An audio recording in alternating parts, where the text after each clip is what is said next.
Travis, how are you, sir? I'm good. Thanks for having me. Hey, thank you for coming in.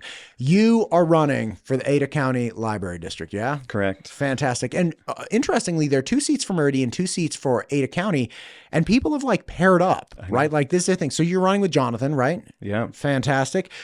Talk to me about this, man. Like libraries really jumped into everybody's kind of purview and vision. It's kind of the same time around school boards, right? School boards became a really big thing in 2020 for obvious reasons, but libraries really picked up pace. Like 2015, nobody was worried about who's running for this for the library board. Nobody cared about it. And you know, again, we have a lot of citizen participation now, which God bless it, right? I think we originally had 6 people running for Ada County, and then somebody had to drop out from family problems. Oh, okay.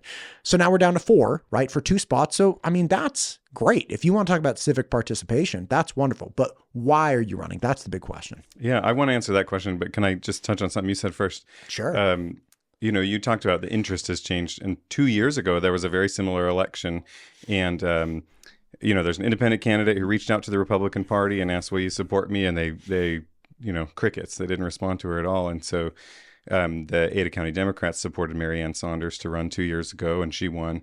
And so I'm a registered Republican, and she came to me, or I approached her and asked her what it's like to be on the board and what was your experience in running. And so she told me about how, even though she's not a Democrat, they helped her run. And so that's how I got connected with Jonathan. I didn't think the Republican Party would show any interest in this election because 2 years ago they didn't. Anyway, so Jonathan and I are running together. You mentioned everybody's kind of paired up, and yeah. So we have a Republican and a Democrat on a ticket together. It's a nonpartisan race. Can you do that? Is that allowed? It's a nonpartisan race. There's not going to be any letters by our name on the ballot, and the library board should be a neutral position. We're not in there to represent a political party. I'm there because I love the library, and yeah, anyway, so I think it's kind of an interesting story how we got together and how we're mixed. And even the 2 guys running in Meridian, Garrett Castle's a Democrat. Jeff Kohler, he told me, you know, when he lived in Oregon, he was too conservative to be a Democrat there. And now he moved to Idaho and he's too liberal to be a Republican here. So he's, you know, we're a bunch of middle of the road people here. I think we're a reasonable group. I had the gal who's the executive director of the Andrus Center for Public Policy Danielle Trujillo. Fantastic woman, fantastic person, right? Like really enjoyed speaking with her. But what I think is really interesting is, you know, people like me move here and we don't know anything about the state. Well, rather, I didn't know anything about the state aside from the fact that like my buddy Mike who moved here and said it was great for raising kids. And I was like, great, you had me sold. Yeah. Right. In fact, the first videos I saw of Idaho were him going down the tubes at Eagle Island State Park. I was like, wow, that's really cool. Like we don't have anything like that. Anyway, what I find interesting is you have these 2 iconic characters in Idaho history, Cecil Andrus and Frank Church, and both of them were historically like these legends at working across the aisle. Like they were incredible at galvanizing Republican and conservative support and obviously Democratic support. And they made history in Idaho by being those people and then passing pragmatic, long-standing, positive legislation and steering the state in a great way. Like that's the state that I'm very fortunate to come into, right? And it's interesting to see how much, like if those people were here today, like if Cecil Andrus or like Frank Church were like trying to, you know, reach across the aisle today, it's amazing how much that sentiment has changed, where it's like it used to be heralded as this positive thing. You could bridge gaps, you could bring people together. And now it's kind of like those guys would be villainized. Oh yeah. Like, and oh my gosh. Oh, we saw this in the last election. Actually somebody told me, somebody from the Ada County Central Committee, the Republican Central Committee, told me that, quote, real Republicans should not vote for Sheriff Clifford, who was the Republican nominee, right? Because Democrats support him. And you should wonder why. I'm like, wait, like he's the Republican candidate and the other party likes him too. So like, obviously he was the best of the Republicans and he's doing things that appeal to the community as a whole. Anyway, that's a different conversation. I want to answer your first question about why I'm running, but I did kind of naively like pursue endorsements from the Democrats and the Republicans. And maybe we can talk about how that worked for me later. But I thought, wouldn't it be cool if I got endorsed by both, since I'm a reasonable, middle of the road person, lifetime Republican? You know, like I thought that'd be cool. But they're probably going to start within their interview process. Are you endorsed by the other party? Because if you're endorsed by them, we absolutely cannot have. You can see it on their website, dude, like in big yellow and red letters, like he's running with the Democrats. So like they said they don't endorse anyone, but they extra didn't endorse me. Extra did? No, it's on their website. You can see they put my answers to questions up there. It's all available for everybody to see. So I hope people go check it out. Yeah, well, I hope people listen to this more than check that out. Anyway, so why are you running? Why am I running? The real reason, the first reason is I'm at the library all the time. I'm there 3 days a week with my kids. I spend a lot of time there. And, you know, sometime last year, the librarians told me, like, there's an opening coming up on the board and we want you to run for it. And so the librarians told me to run for this.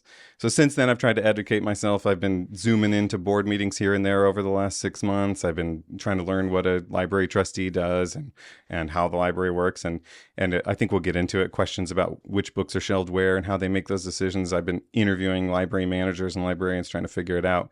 And so now I'm running. I mean, now I feel very passionately like I want to be in there. I want to do a good job on this board. But the first reason I came is because the librarians told me to do it. Like they said, we want you to do this. Why? What is it like? I mean, look, you seem like a nice enough guy. And maybe if I was a librarian, I'm like, Travis, you're my guy. But like what? First off, like I don't know any librarians. You must spend serious time at the library. I have 3 kids, 4 to 12 years old. And so, you know, when my kids were 2 and 4, and life was crazy, we would go to the library and spill glitter there instead of at my house. You know, like it was a refuge to go hang out with other parents at toddler story time. Yes. And but even before I had kids, I spent a lot of time in the library. I mean, free books, I can read more than I can afford. And so the library has always been every time I move, I get a new library card. Like it's always been, you know, the first thing I did in a new community. So I do spend a lot of time in the library. I always have. But now, like, my kids volunteered at the dessert table at the World Music Celebration that the Lake Hazel Library does, and we donate all our old books to the Friends of the Library, which pays for the summer reading program, prizes, and like we spend a lot of time that we're involved in the programs. They asked us to film one of the library card drive commercials, and you can go on their channel and see my kids embarrassing me there on that commercial. Or last year I was kind of proud when the legislature was talking about House Bill 710. It wasn't just our library system, but libraries all across Idaho made a big book of little stories and little book of big stories. I messed that up, and I don't know the whole history. There's something in the military about a small book that contains like what's the impact of this program, right. And so they let me contribute a page to that book. And oh, that's beautiful. And so anyway, I just think they know that I'm a person who uses the library a lot and cares about the library, and so I think that's why they invite. You know, I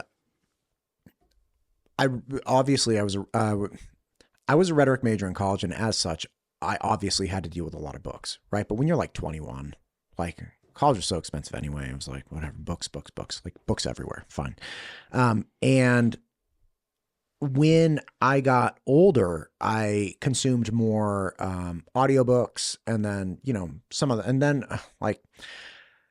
I did not consider read as many physical books as physically reading books. To me, it seems like such a luxury. You can't multitask. You can't multitask. It's like I can be on a rowing machine or going for a run, listening to an audiobook. And like, if I need other people to be quiet and I need to be stationary and I can't be doing something else, like I can't even wash dishes and like read a book at the same time. But anyway, what really hit me with the library is when I had kids as well. Not only was it, going to, toddler time and, having some form of community there if we needed it, and toddler programs and little kid programs, but my 13-year-old is such a voracious reader. Like it literally, it was worse than buying new shoes for him as he outgrew his shoes. Like he will go through books like one every 2 days. And by the way, some of them I actually really enjoy too. Have you ever read the Fablehaven series? Yeah.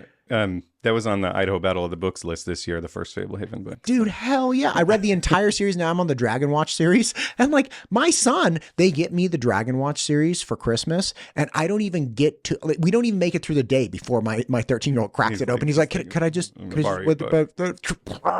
like ripped through it. And again, it got to the point where it's like the Dogman books and like the Bad Guys and then, you know, like all these different series. And we're like, I can't afford this, right? And my wife was like, no, we're getting them. We just go to the library. It's fantastic. So like my son is just this ravenous reader. He volunteers at the library at his school. And again, I know you're not dealing with school districts, but it is one of those things that I did not fully appreciate until I had kids that were of reading age that were like, okay, now it's game on. And thank God we have this because like it's a resource that my kids and my family very much enjoy. And I feel very blessed that we have a system like that is supplying these things. Cause my son, like one of my sons, all he wants to do is like dig holes in the yard. I'm like, that's great. And by the way, he likes reading, but like he really wants, like we're moving and there's a rototiller. He rototilled for like 3 hours the other day. His hand is little. He's only 8. Okay. He couldn't even hold the things anymore. He had to grab one of the sides. He was like, like his hands are bleeding and stuff. Anyway. Yeah. So God bless. Yeah. I feel you on that. So you like the library and the librarians were like, hey, you're the guy. Okay. So talk to me about this then. As you've been zooming in, as you've been paying attention to the library board meetings, as with most things, the library system is far more complex than what people want to really dive into, right? I mean, we have early literacy programs, which is amazingly a huge program to reduce crime in like 20 years, right? It's like we have early literacy programs. We have adult literacy programs, which is a great way to reduce crime and despair today, because if you can teach a man to fish, you know, learn to read and then read to learn, and people take off. We have telehealth booths that are coming up where if somebody has a health issue that they need to talk in a telemanner, they don't want to do it in their home or their home is crowded, they can go to the library. That's fantastic. We now have 3D printing areas for people that are interested in STEM, which I'm very excited about, but also horrified about because my 11-year-old wants nothing more than to like go 3D print everywhere. It's like, oh my God. So I'm running for the Ada Library District, but the Meridian Library District has a podcast studio you can use. And they have the first class is free for 3D printing. You can print something like this big for free, and then you just pay for filament after that. So 3D printing, yeah, it probably makes. Did you say podcast money. Studio? Yeah, they have a sound room that anyone can. And Ada County doesn't have one of those. I will donate equipment to a podcast studio if you guys would like. If that would help. I'm not on the board today, but I love the idea. Whoever ends up on the board, like I'm down to do like a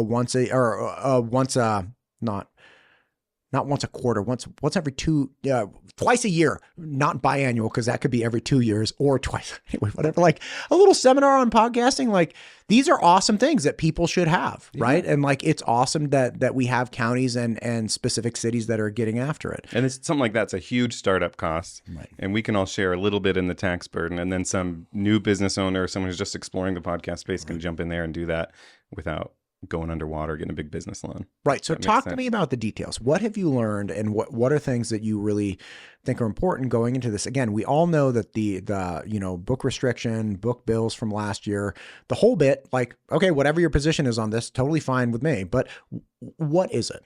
Like, tell me about the details and then get into the nitty gritty. Yeah, what does the library board do, right? So the big things, they approve the budget once a year. Right. If there was turnover in a library director, they're hired by the board. So that may or may not happen in a 4-year term. And then they review challenged books. That's probably the thing that's getting the most screen time right now is the library board would review any books that were challenged. And there's a policy for how to do that. And so it's the board's job to interpret the policy and read that.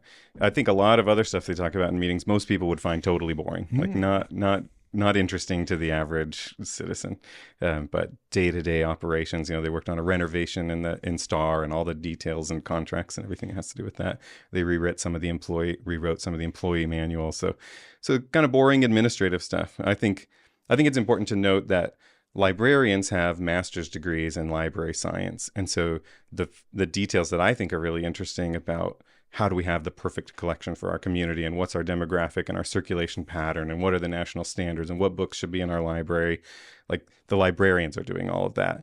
And so knowing our role, right? Like the board does more of this administrative, kind of the. Gotcha. Details. Now, talk to me about the review system, because this is, again, whether you're for or against the library bill last year, irrelevant to me, right? What matters now is that Idaho does have a community feedback system that does go directly to the board, right? We have essentially children's sections, and then we have, adult sections, unrated aging sections.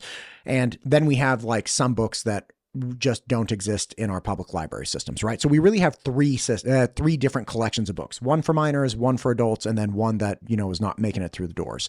And if you want to challenge any of these, right? So say you're a parent of a minor and you're like, hey, I don't think this book should be in the minor section. You can write up a grievance or put in feedback and be like, I want to challenge this. It should go to the adult section. If you're an adult and you're like, hey, this book shouldn't exist in the library at all, you can do the same thing, like file a grievance. That goes through proper channels and ultimately is determined by the library board. Now they can say, yes, we agree with you, and whatever you would like, either moving from the kids to the adults or the adults out, we can determine that. If the board doesn't agree, then the patron does have the capacity to say, well, I do not accept this. And you push it to the court system, where the court system reviews all the evidence, reviews the arguments for both for and against, and then either agrees with the library board and says, okay, we're going to do this, or disagrees with the library board and says, no, we have to take this further action. And then there's, what is it, $250 punitive fine. So you do have that. Now, so we have feedback as far as what communities want with curating libraries. So if I, as an individual citizen and citizen of Ada County, I'm like, hey, I want to go through and audit all of these books. I want to check every single title in the youth section. And by the way, I encourage residents of Ada County to do this. Like, this is how we get libraries that reflect our community, right? Go through, and if there's an issue, you can file a grievance and go from there. But like, that's the feedback loop that we all have access to. Is that correct? Yeah. But about that though, that process of challenging books and giving your feedback to the library already existed.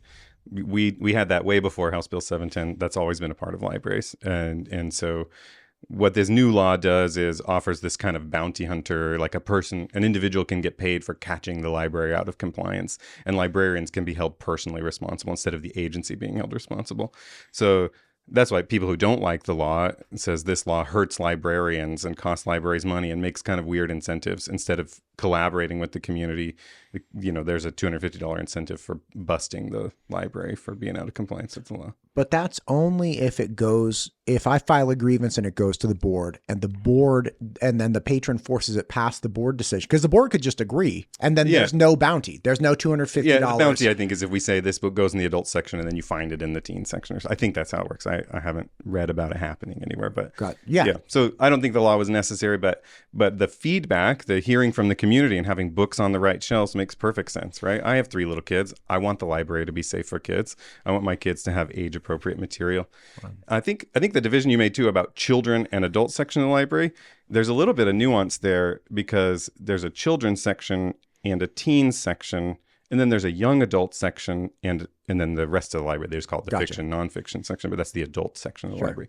And so when we look at, only 6 books in Meridian and 11 in, I'd have to look it up, but the books that have been challenged have been people saying this shouldn't be in the teen section, it needs to be in the young adult section, or this shouldn't be in the young adult section, it should be in the adult section. Gotcha. That's kind of the territory we're working at. And that is kind of this, like, we think about developmentally what happens between being a teen and a young adult and an adult, like, that's transformative. And I think that's where we have room to argue with each other about it. That's where there's some nuance to this.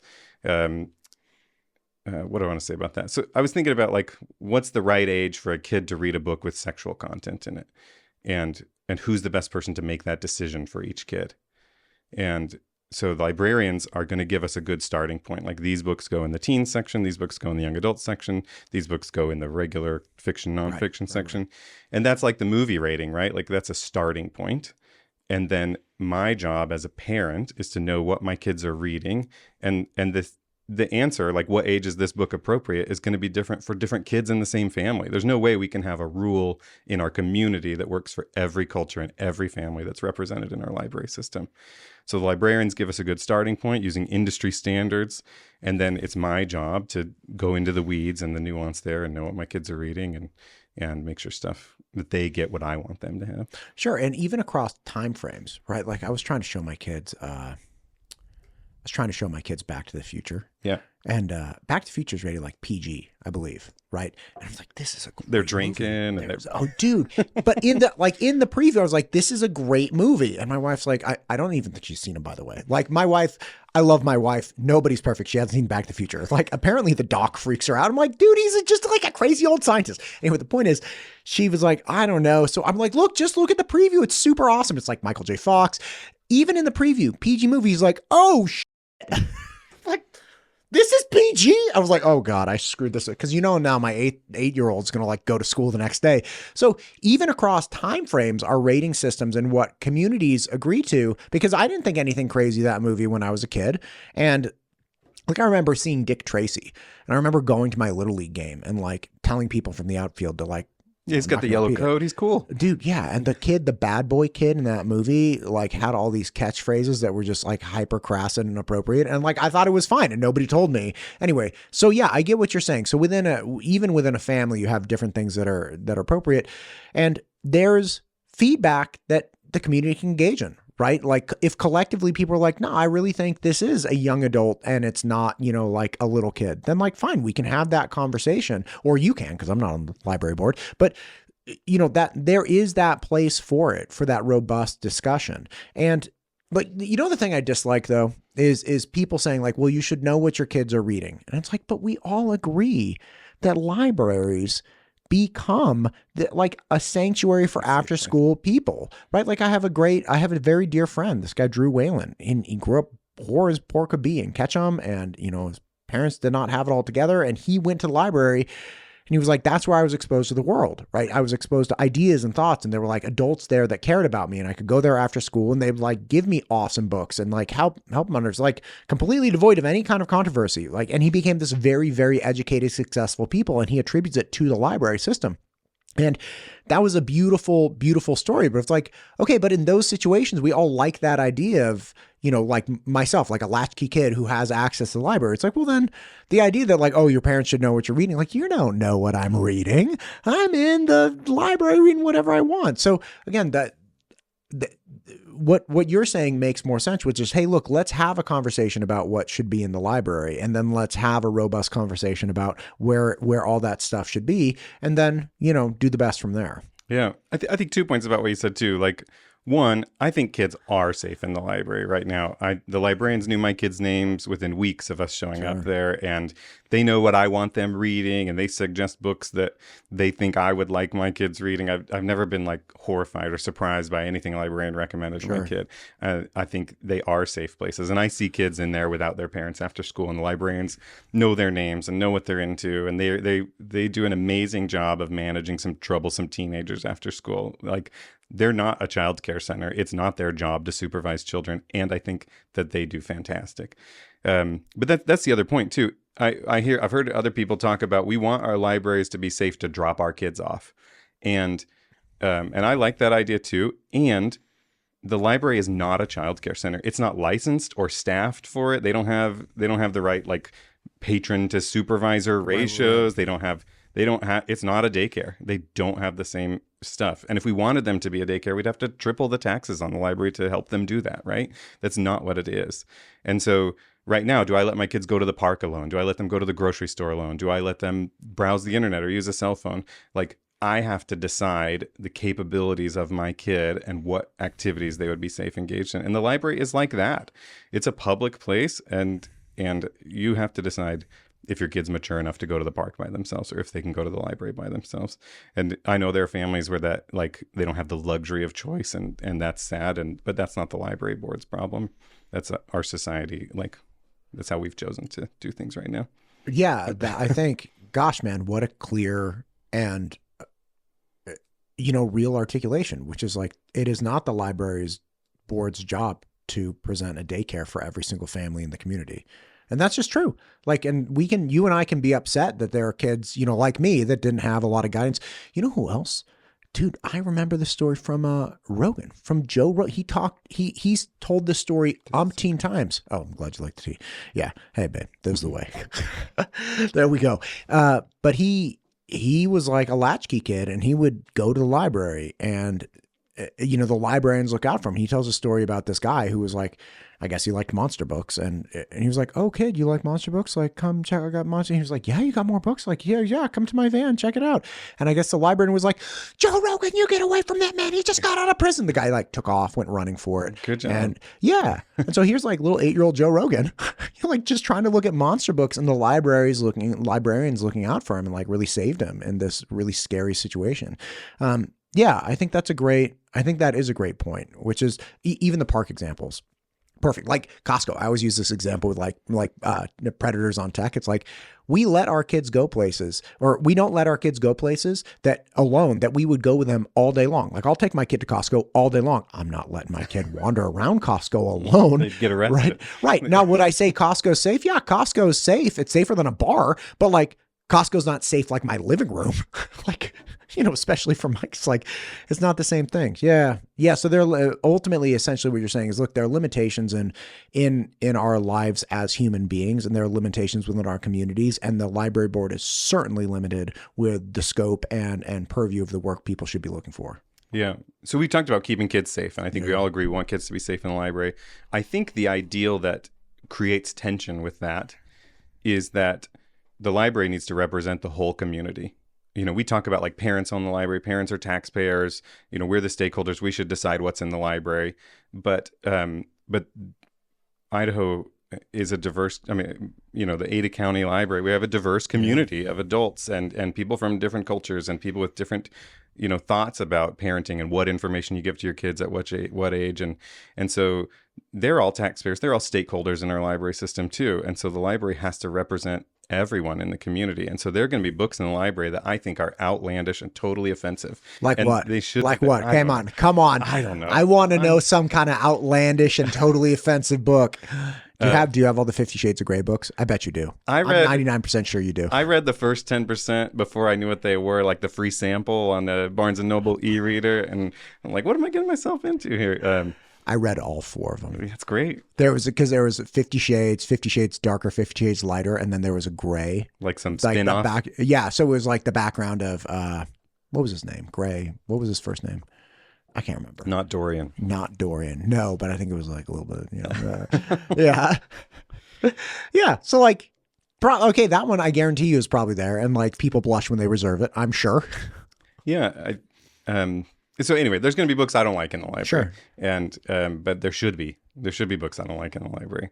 And so that's like, as a candidate, that's one of my commitments, is that I will not use my personal cultural and religious beliefs to make material unavailable to other people. That's not something I'm going to do. And so we're going to use what the standards that exist. We're going to follow the guidelines. We're going to see what other reasonable libraries do. If I were in there making decisions, that's how we would do it. Yeah, poll the audience too. It's like, look, community, what do you think? Right? I think that's such a fair point, which is like, my position is it's almost like you're supposed to reflect the community. Now, to the degree that the community selects you because they believe in your personality, they're like, okay, great. But at the same time, it's like, yeah, but there are plenty of people in this community who may not, let's say you get 60% of the vote, or somebody gets 60% of the vote. There's 40% that doesn't agree with it. And you may, like, I don't agree with my wife all the time. Right? Like, there ain't nobody who's going to agree with you on every single call you make. And that's why we have the feedback system. It's like, be engaged. Yeah. Are there any things you're worried about with the libraries? I do. On this subject about the board. No, you're good.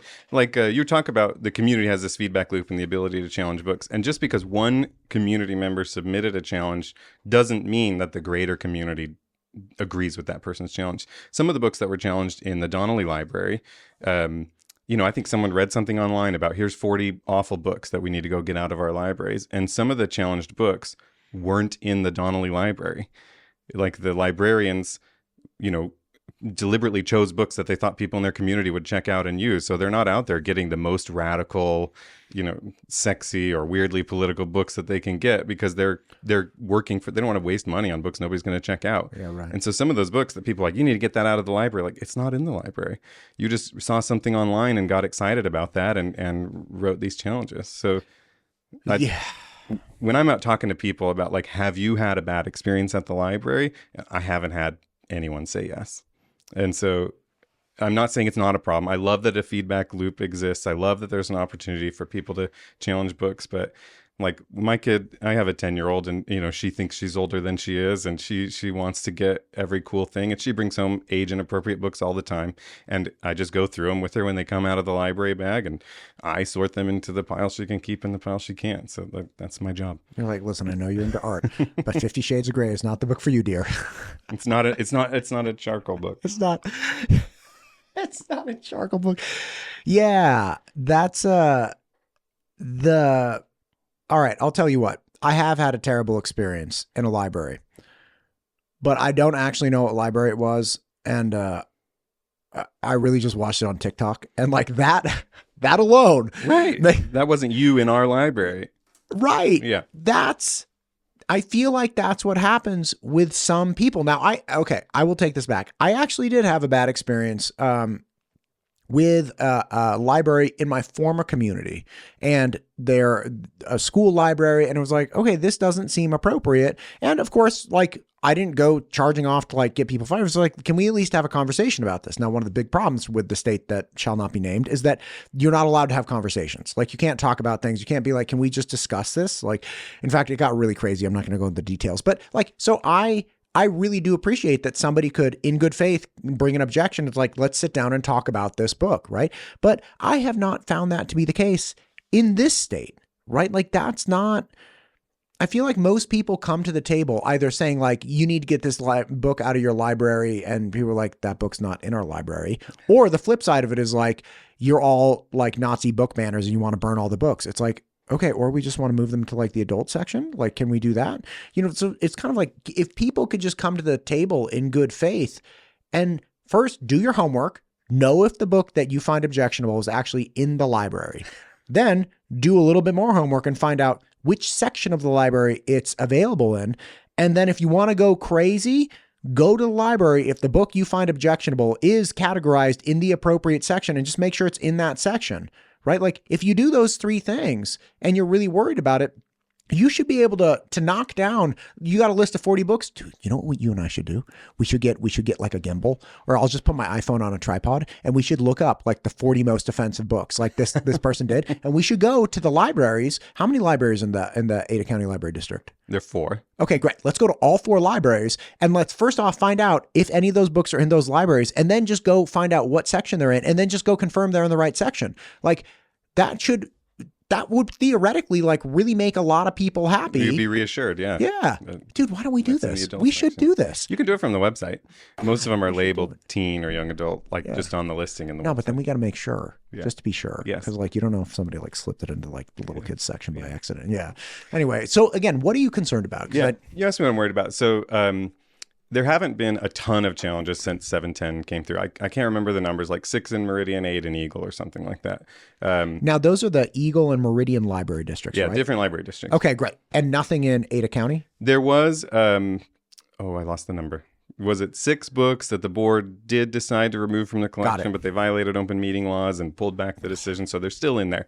Okay. One of the things I hope to offer if I do serve on the board, I was a social worker for 10 years. I worked in state government. I work in healthcare. I work in a very litigious field now. So did they know you were a Republican when you were a social worker? Are you allowed? Did you have to fill out the application and like, did you lie?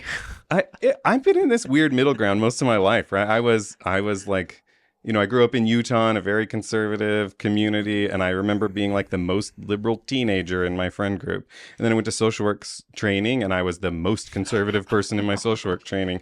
And I've kind of felt like I don't really fit in anywhere. And I think a lot of people feel that way because nobody really fits the stereotype. But I've always kind of been like, I don't know which team I'm on. I kind of in the middle. Dude, what a train wreck, right? When I went to Berkeley, I became like, I didn't really think anything of myself politically when I was 18. And then I go to Berkeley for college, and I was like, instantaneously, I'm like, well, I guess I'm conservative now because that's crazy. Anyway, you were saying, what were you worried about? Oh, open meeting laws, 6 books. Some of the books are still in. So we could have a situation where you get a board that's really like-minded. You get 3 or 4 out of 5 people on the board, go to the same church, or like really they are really homogenous in their values.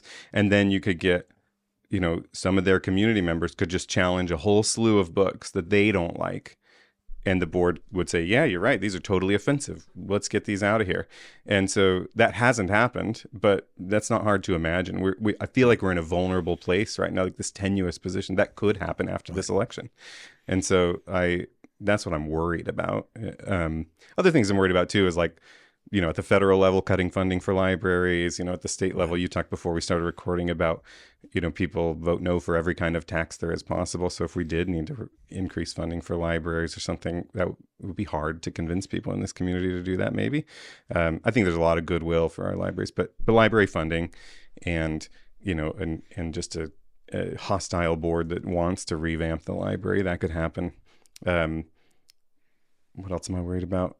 The board breaking the rules on accident or on purpose and getting sued. I don't want to create liability for the library. We don't have money for a lawsuit, and so I want to see the library keep doing a good job. That's why I want to do this. Yeah, man. Yeah, and keep expanding. I don't know. I don't know if it's something that is interest to you, but I would love to see library systems continue expanding offerings and different things, like having the telehealth booths. I think that's a really cool idea. Having the 3D studio set up, having a podcast studio, these are types of things where it's like we're evolving in the media and communication mechanism that we have. It used to be books, right? It used to be in-person things. And now it's like, I obviously really enjoy the podcast medium, both as a consumer and a producer, because I think it just gives you, it allows you to have such better and more effective communication. And it's really hard to do, but if done properly, it really, really works. And more people need to have access to that. It's almost like there are only a couple people who know how to write and everybody else just can't scratch anything on the scroll. And it's like, well, if I can write, like I can write a book and I can persuade like a bunch of people, and everybody else is, prohibited from doing that. And it's like, no, we should have these different types of mediums, and having a library that has access to those things, that's a great thing. Like it would be a super cool thing to continue expanding those offerings. What is the financial position of libraries at this point? Are they like doing okay in general? Yeah, our libraries operate on a very tight budget. Ada Community Library, $4 million annual budget. They run 4 libraries, pay all their staff, all their benefits, everything that goes in the collection, including like audiobooks come in and like everything, all this new expensive stuff that the library does. They're managing all that on $4 million a year. I looked at like my own cost benefit for the library, and I paid $196 in taxes to the library district last year. And when you look at my library receipt, they've been keeping track of this for the last, 6 years or something like that. I've checked out $42,000 worth of stuff from the library in the last 6 years. So it's a great deal for me, like the individual dollar per return. We talked about my kids checking out 5 books a week, but you also talked about the library of things is what they call. Like you can check out a guitar that comes with lessons on DVD, or you could check out programmable. You can check out a guitar? Totally. Snowshoes, fishing poles, tents, hammocks. The Eagle Library has this incredible catalog of like, what's the right word? All the bakers out there are going to be mad at me, but like cake pans that are like shaped like every character or shape you can imagine. So what about tools? Do you guys have a tool checkout? I don't know. We should get a tool checkout. That's too. A great idea. Come on, thank you. I'm trying. Podcast studio and tools. I'll donate some tools. Like that'd be great to have a tool checkout, man. Yeah, you think about things that are expensive to own, that you're only going to use once, or you want to preview it before you buy it. And we could, as taxpayers, pool our resources and make it so everybody can access these things. When my wife and I first got married, we didn't have a television, and we scoffed at the idea of paying for cable but the library had a Roku player that was loaded with Netflix and Amazon and Hulu and everything you could check out for free. And so we took that home for 8 days, and then we're like, okay, I guess we got to buy a TV and a Roku player now. But like that's all there. You know how you said that you were like really liberal? I can see it now. Like liberal. So like you just straight up didn't have a TV. We lived by the Greenbelt. We had bikes. Dude, that's every day after awesome. work. You go down there. It's 10 degrees cooler. This before we had kids. We were free, man. We'd go ride our bikes every day. I don't think conservative people are allowed to have it, because how else could you yell at Fox News in the evening while you're cooking? It's the best. Yeah. I'm with you. Like, I think we should have all of these things. Like I'm actually moving, which I'm very happy and fortunate to be able to be moving to a spot where it's like my kid can dig in the backyard because that's all he wants to do, right? Run the rototiller. I don't have that spot right now, but again, found a spot. And it's really sad when I moved, I have a full shop of tools of woodworking. I very much like woodworking. And man, they've been sitting in storage for years. And I was about my brother, who's 26. He lives down in the Bay still. I was about to hand them all over to him because I'm like, dude, I'm never going to use these again. Yeah. And it was literally like cutting off part of my arm. It was really sad. And I also felt like it's like, first off, I'm never going to have a place to use these, and I don't want to reproduce them. Like, I don't want to just buy, it was like 20 years of accumulated tools. And it's like, I got, biscuit cutters, and I got, Craig jig stuff. And I got like, straight edge reciprocating stuff, like all of these different things. I'm like, God, man, these were really great. And, again, I'm very excited to be able to share that with my kids. I'm actually going down later this month. Yeah, I'm going down. I got like the second we realized we're moving, my wife was like, I'm getting you a ticket to go get your tools. I'm like, yes. But I love the idea that if I didn't have the money to like invest over 20 years, or I was just starting out, if I could have just borrowed a tool, right? Just for a weekend. Like, I just need a table saw, or I need a biscuit cutter, or I need a reciprocating saw, or I need like whatever it might be, like an impact driver. Oh my God. I almost broke my elbow for like 5 years with a dumb, just normal drill. And then I got an impact. Like, oh my God, those are the best. You can bang out projects like that. And for like, if there's a dad out there who's like 26 and wants to teach his son woodworking, it's like, yeah, I love that. Every day. Yeah. Oh, never, like the biscuit cutter. Like, I used it like 4 times and I had purchased it.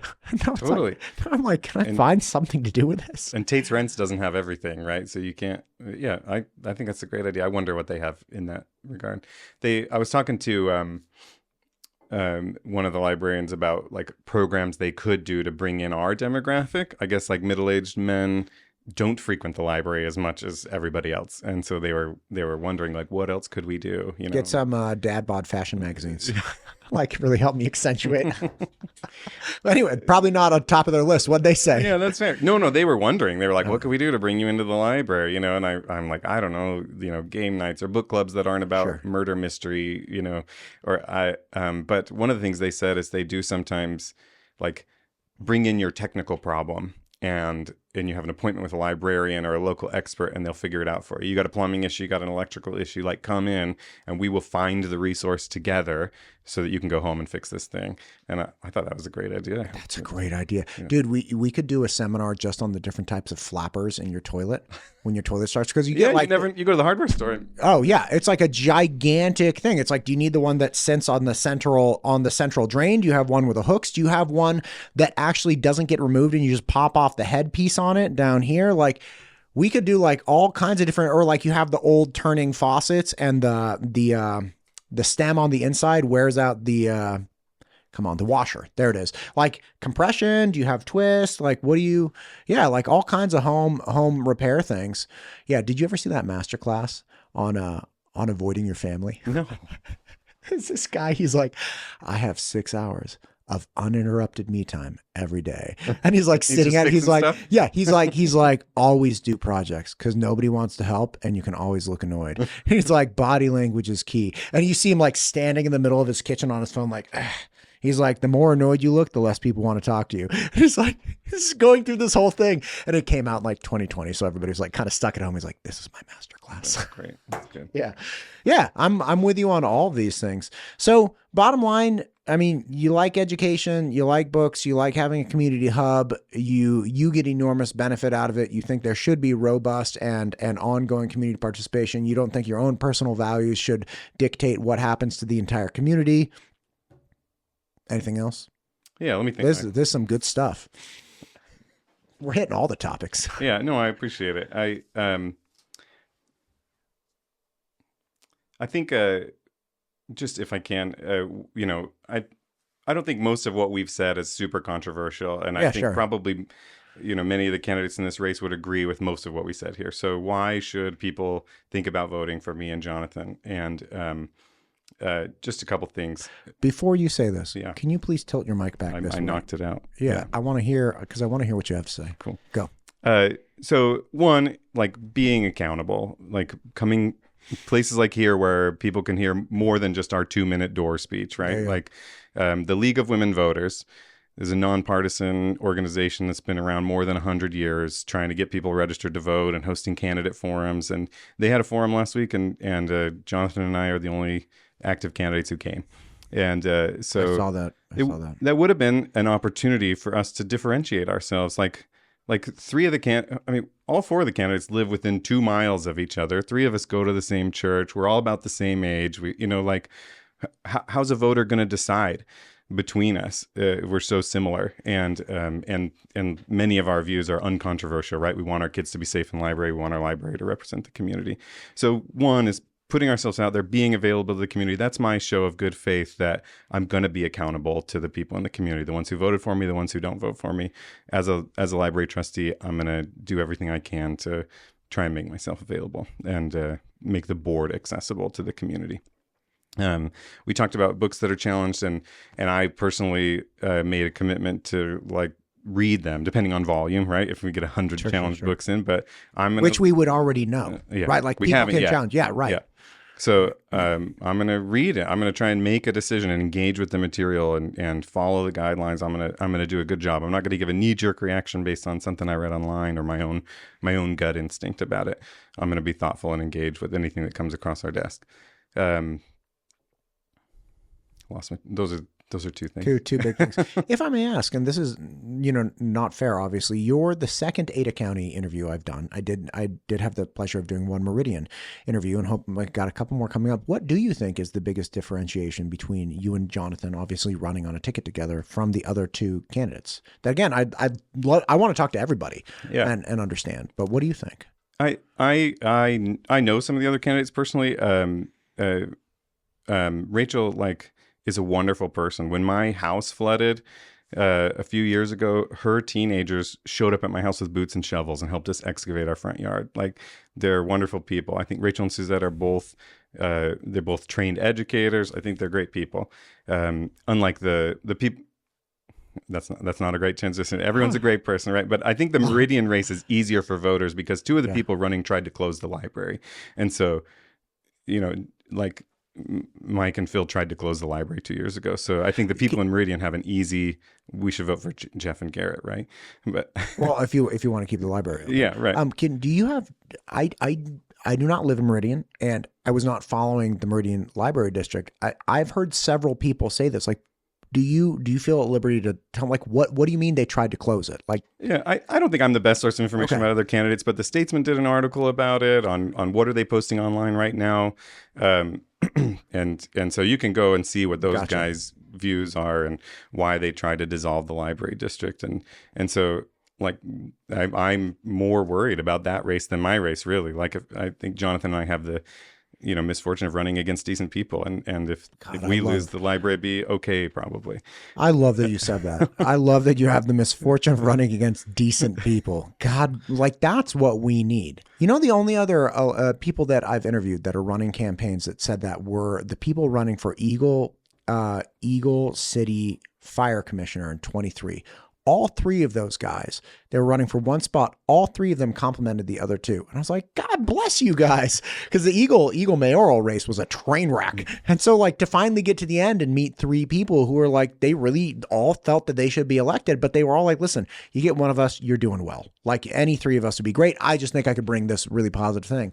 How far did the push to get the library district in Meridian closed, how far did that go? Yeah, I think it's a really dramatic, headline-grabbing act. And I think that if it's community, 10 people, I think the community overwhelmingly supports the library and loves the library. And it was, I don't remember, it was the city council was this is easy. And so I don't think there was a real danger of the library closing, but the fact that it was on an agenda at an official government meeting, that's frightening to me. I don't like that at all. Yeah. So. Gotcha. Well, listen, man, I really appreciate you. It's the middle of the day here. I appreciate you taking time out.